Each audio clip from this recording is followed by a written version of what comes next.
第一个耶稣王楚钦的人真的是天才。我看谁还没看过王楚钦一身运动风，青春男大，清爽可爱，这才是咱们楚钦老师的统治区。往那儿一站，笑容明媚。好，你俩连运动风也要陪评？莎莎回了北京，好朋友却留在上海。原来是秘密参加活动，直接空降出现，惊艳了所有人。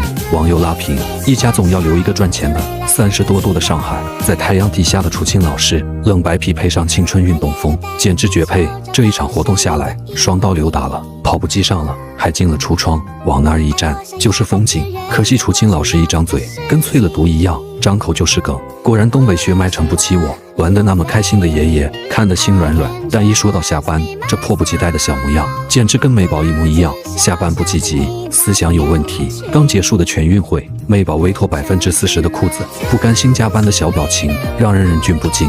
如今楚钦老师也迫不及待下班，果然谁上班谁知道。